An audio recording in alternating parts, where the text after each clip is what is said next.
How to manage a translation project.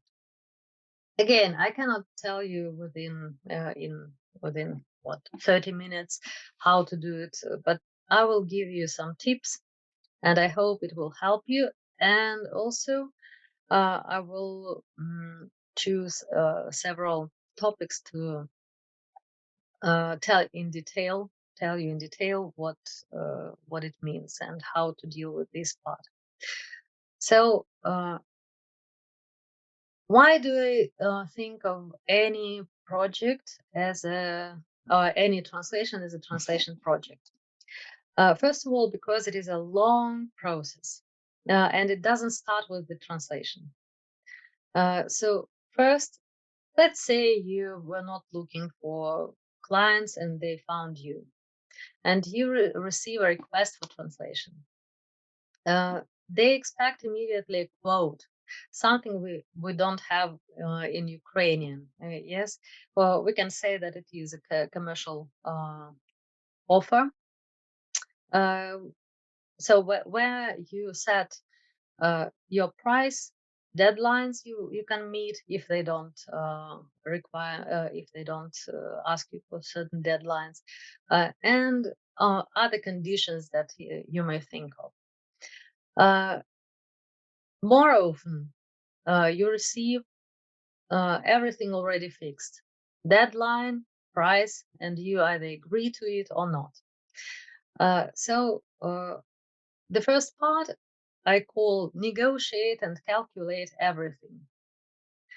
So if you get a job and they say deadline is this, price is this, we can usually negotiate both of these things. We can try to raise the price. If they have a limited budget, they will probably be reluctant to do it if they don't know you. If they already know you, they may raise a bit. Deadlines. What I learned from my work is when people ask for your translation in the end of the day on Friday, they will never look at it until Monday morning. And you have 2 more days to revise it, to finalize it, to do whatever. So I always ask if the deadline is in the end of Friday, if they really need it on Friday, or it would be okay to send it on Monday morning. What else? If they ask you for the price, there is always it is always a hard thing to do, always hard thing to do. But by now, I have already decided how much I charge if the client is a Ukrainian company or organization, because I know the prices in Ukraine and capacities of our companies. Sometimes they just cannot pay what you want them to pay you. And I know my price for Western companies. Sometimes Eastern, but mostly Western companies. I've been working with British, Austrian, American, German, Irish companies in different times now. I've got 3 of them, and one more is from France now. So I know what to charge them because these are the prices that are regular in Western countries, and this is it. So usually I hit the target quite well, and I get the job. So, but it began not so long ago. You know, it took me quite a number of years not to lose jobs, not to do them quite cheap, and so on. And now, if I don't get some translation job, I don't get upset, and usually think that okay, next one will be better. So what else can we calculate? So we calculate our price, and we know how much we'll get for that job.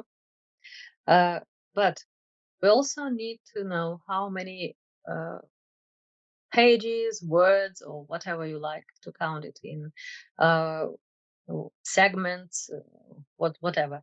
How many of them we can do during within one day, and how much it will take us to do the whole job, and to be realistic.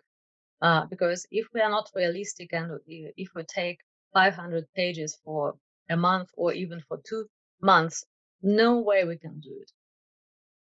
Especially with the high quality. So we need to know our speed of translation. We need to test for ourselves a piece of this original text and understand how fast we can cope with it. And it is so before we even say yes to the job, there is quite a big piece of work to do.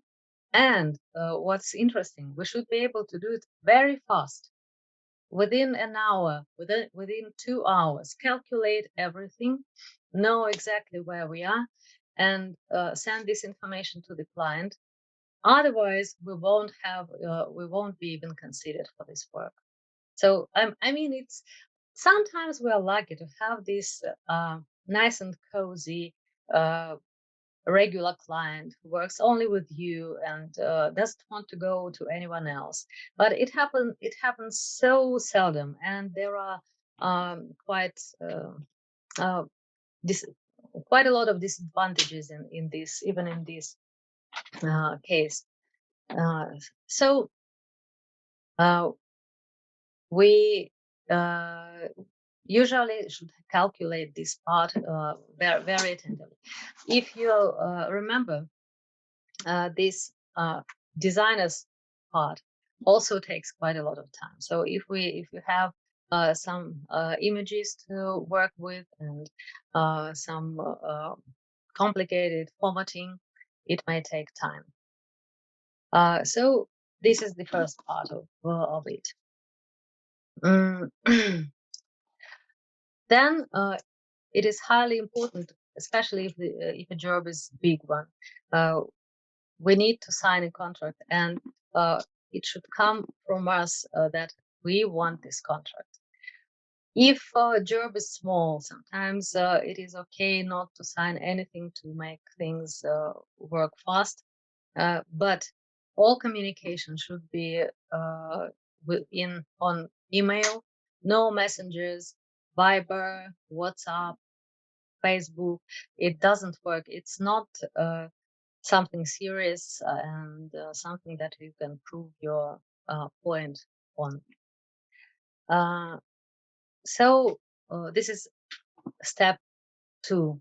If the work is urgent, and you need time to sign the contract from both parties, sometimes you get the confirmation on the email and start work, and follow up with the contract signing process. But I insist that it is the way to protect yourselves. The thing is that apart from all these roles that we perform within this small company of ourselves, uh, it is that we should protect ourselves in the same at the same time. We don't have lawyers yet. We're not lawyers. We don't have lawyers to protect us. And we need to make sure that everything goes in the way that we will be paid. We will not be taken to court for false uh, reasons, and so on. And that is why I mention the contract all the time. And also, it is important to read the contract you sign, which I even sometimes fail to do, but I make myself read it attentively. And once after reading a contract and before signing it, I found out that if the confidential information is disclosed by me, I'll have to pay 100,000 hryvnias, and it was, I will tell you, It was in 2010 when it was quite a lot of money. So I had to discuss it and remove this number from the contract and so on. But anything can happen. So this is before even start beginning. Yes. Then when you receive the files for translation, you should have a look at them very attentively. What people have sent you can be surprising, or what format they have, what information then they contain. Sometimes I had this problem once when a translation agency from another country sent me job, and they calculated the number of characters or number of words wrongfully, and I found it out only in the middle of the work. So I relied on them and thought that it was okay, but I found out that they reduced the number of words considerably. So it was a big problem because I had to meet the deadlines. I had to negotiate with them how to move the deadlines and recalculate everything. But it was, I think, my mistake that I didn't check it in the very beginning. Then, when you get this files, you need to see if it is terminology based. Usually, it is. So what you'll have a lecture on terminology next month, but I'll say just one thing, that terminology should be consistent. You cannot translate one and the same term in different ways. And for it to be consistent, you need to do, as they call it, terminology management. There are two approaches to it. First approach is that you study the document completely and make glossary for yourself of key terms, and it's quite a long job. You cannot. Some terms are familiar to you, yes, and you can just write down the translation. But some terms require research. You need to understand what is the best translation in this context. Sometimes this term does not exist in the language of translation. You need to find the closest equivalent, and it takes quite a time. So if you work on the terminology for a couple of days and you've got just 4 days to translate, it may be not very reasonable. So you can do it, or you can also do it while translating. It's called ad hoc terminology management. And but still, it is important to fix everything and to translate everything in the same manner. Even if you change your mind in the middle of the translation and decide to change some terms, you can just replace them by automatically, and it will be at least doable. So this is terminology management. Now, very quickly, the main part, which is translation, and you just translate. Yes, we are talking about translation all the time, so here I'll skip it. What is very important not to forget is never send just translated file to your client. So leave at least several hours or a day, depending on how big the translation project is, for the revision. So we are obliged to revise our own translation, even if we know that there is a editor, proofreader, or somebody else is going to read it again. Our duty is to go back and revise the whole translation from the beginning until the end. So this is not it. We've come to the revision. So we've finalized it. Formatting is a part of the revision. We need to understand, to see how the detailed parts of the text are located on the pages, and if it is one of the things that we negotiate with the client, how what formatting they prefer. Sometimes they don't care and they just need text. Sometimes they need it in the best possible way, in the closest to the source document.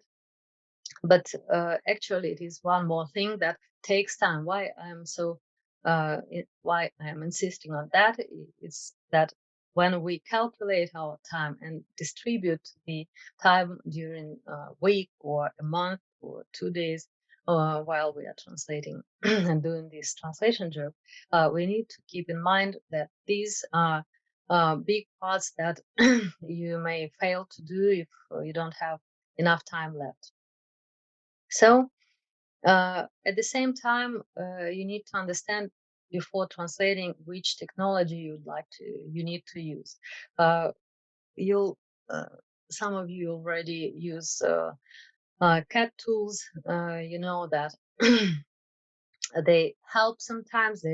But we need to know what kind of texts are good for translating with the using the technology, or probably no technologies or software is needed except Microsoft Word, and that's all.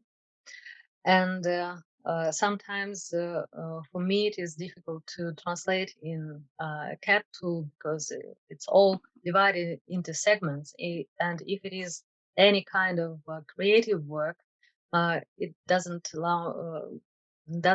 let me see the whole text, and sometimes you need to go back to go a bit further, and you need to see the whole paragraph together. And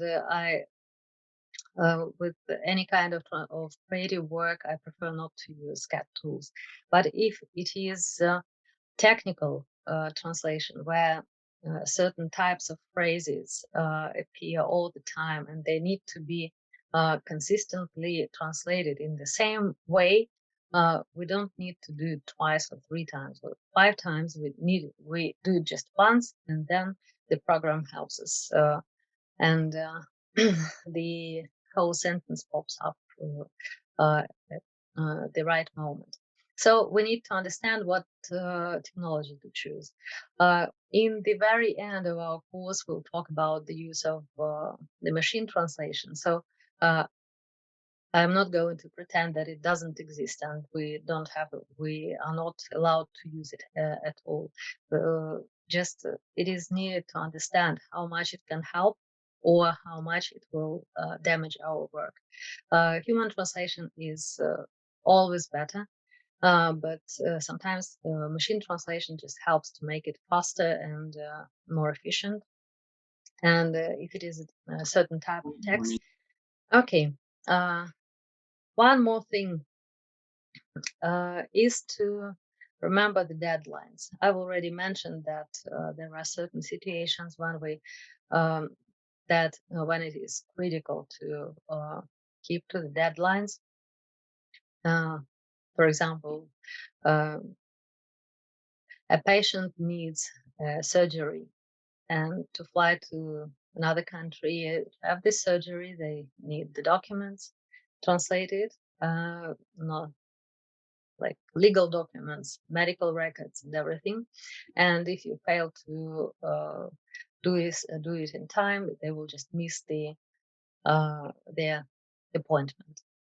Or people have a flight, or they have appointment in an embassy, and with the documents you're translating, they don't have this appointment. They lose their flight tickets, and they cannot get the job they want. So this is it. Or an important contract is going to be signed, and foreign partners are coming, and the translation should be ready in due time. But sometimes, if it is a long-lasting project and you can see that you need a little more time to finalize it in a proper way, and or you have some personal circumstances, because we work for ourselves and we don't have any replacement.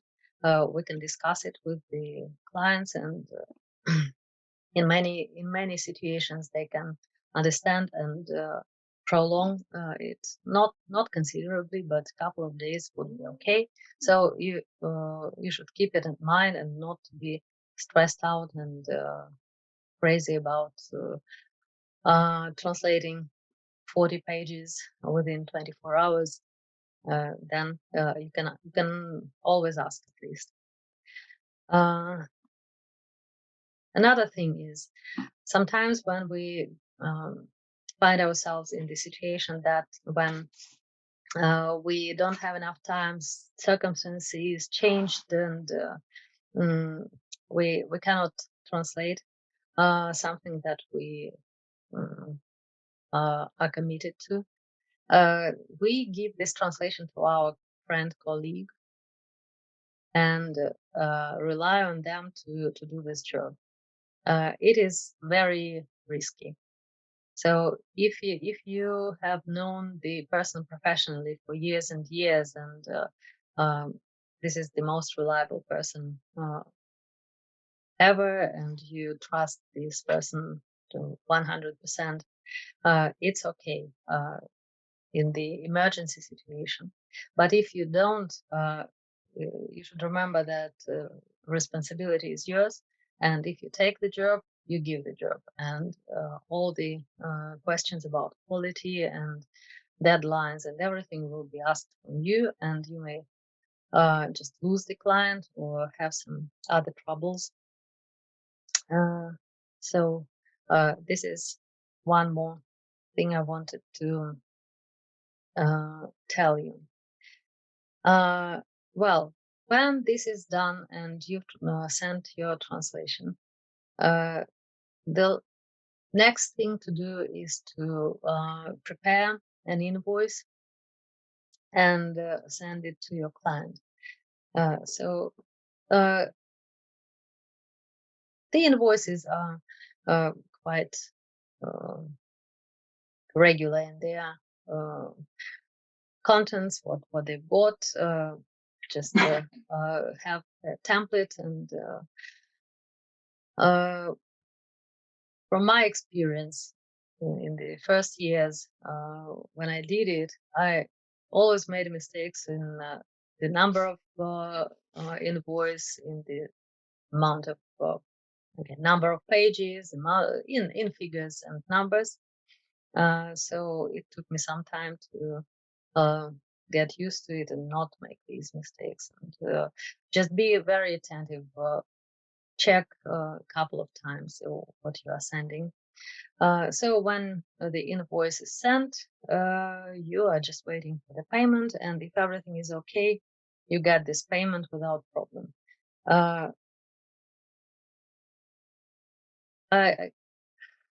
I wouldn't say that problems arise quite often, but sometimes you need to be able to